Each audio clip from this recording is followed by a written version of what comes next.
Okay, so this is our original coop, our main coop, our largest coop. It's 12 by 12 coop. It's actually 12 foot high on the front, 10 in the back, and it's got that slanted roof there with metal roofing. My husband made windows with shutters on them, which is really nice, and there is hardware cloth in the windows. I only shut it in the wintertime. When it gets really cold and gusty in the summer, it's pretty much open all the time. Rain doesn't get in, so it works out really well. It is, so yeah, it's 12 by 12 in the whole coop, but if we open the back here, excuse me, sir, one of my roosters is right at my feet. There he is. Okay, so we're just gonna open this up. The back of the coop is storage. So this is where I keep their food, and their food goes in these. Oh, my son was doing something with the zip ties there. Help me out with something. This is where I keep their food here, their pellets, and then there is a tote there that I use when I need chick feed, so the chick feed will go in there. And then pretty much all the supplies that I need. It's not super organized at the moment, but I have hooks so that when the feeders are in here, I can hang them up, which is nice, especially in the wintertime when we have rodents and stuff. I've got a calendar that I keep egg tallies and a couple of pictures. My daughter painted that one of King Matilda. He was my first rooster.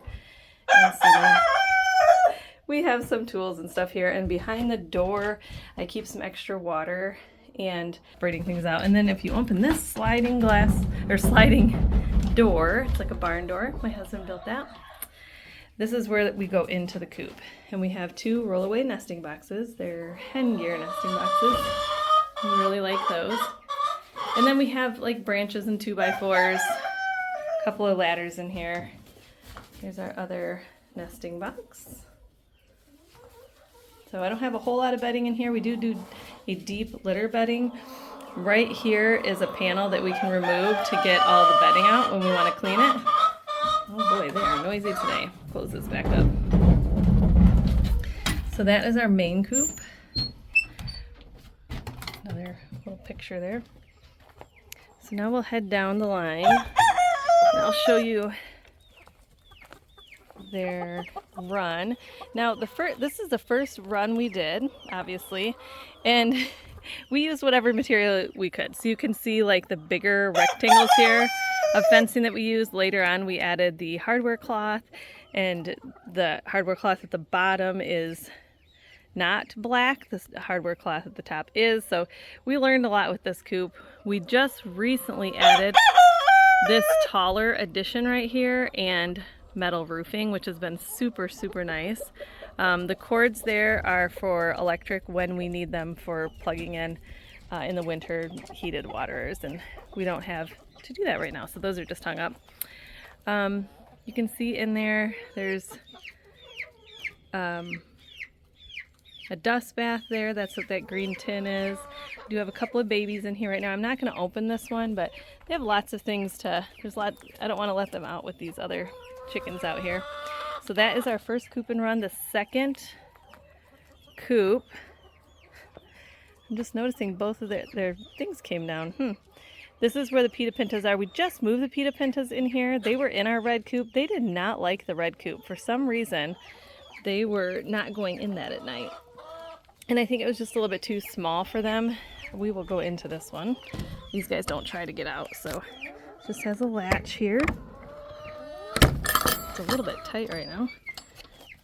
This is our green coop. It was mainly for our grow outs, but we switched it because they have been in this coop before. They like this coop, so we went ahead and put them back in here.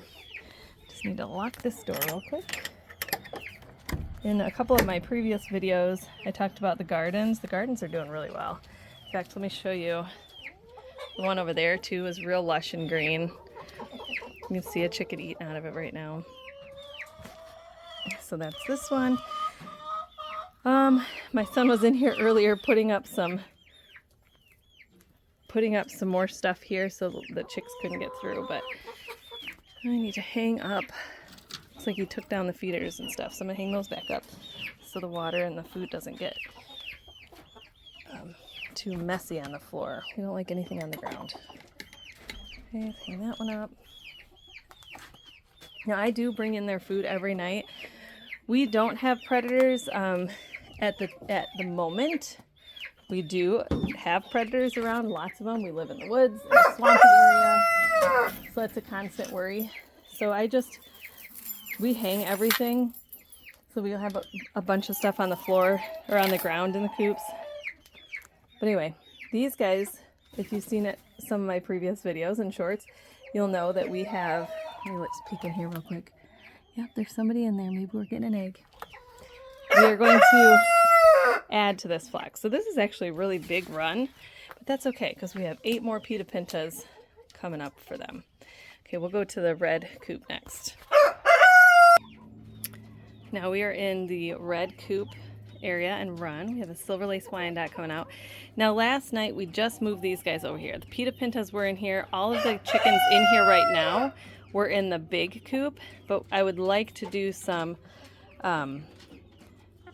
breeding with and hatching of Rhode Island red chickens, and then when I mix the Rhode Island red rooster with these silver lace Wyandottes, we will get a red sex link breed, which we'll be able to tell at hatch if they're male or female, which is really nice. And then I also have a cream leg bar in here, and with cream leg bar and Sir Manny here, cream leg bars back here, we will get what's called a Fiesta Red, which is a really pretty bird too. So those are the ones.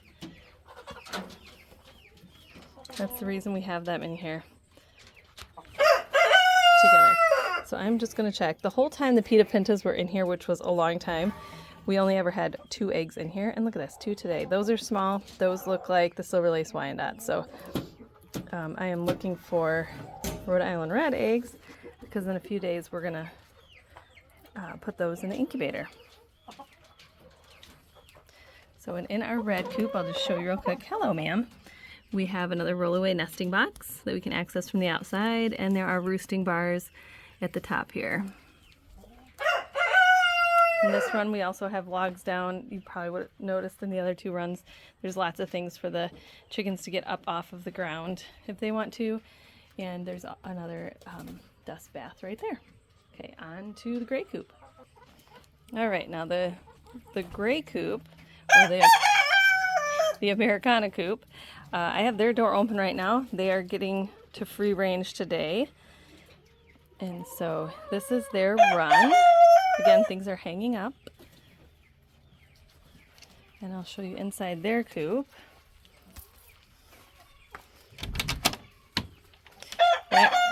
This girl thinks she wants to be broody, except she can't sit on an egg on those slats. And we have some roosting bars up here. I made those curtains. Can you tell what I used?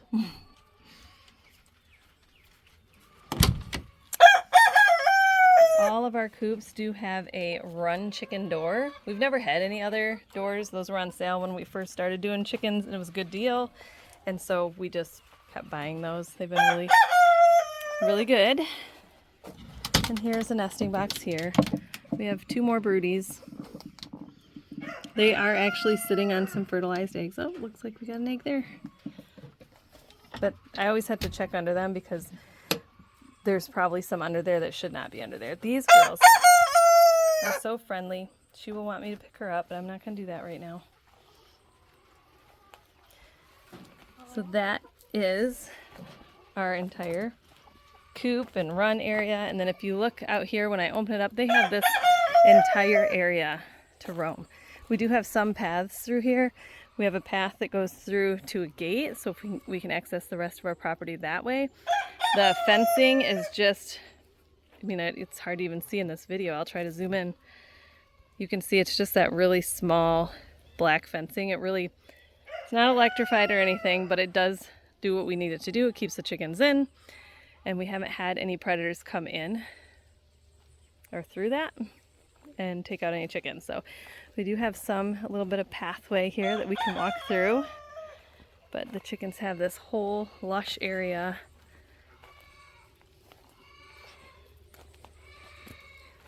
Let's take you all the way through to the other side. They like being under all this brush, and I think that's probably one of the reasons we don't have too much trouble with aerial predators.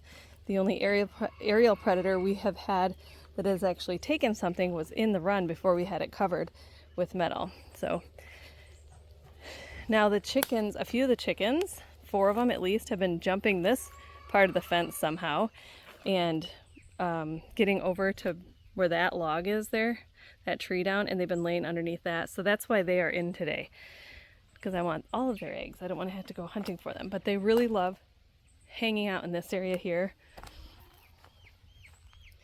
too. It's wide open for that, where you can see everything, but it's covered, so it's nice and cool. And here is a look at the coops all together. You're not going to really be able to see them, but you can kind of see the run anyway, all the way down. And that's it. That is the Creekside chicken coops.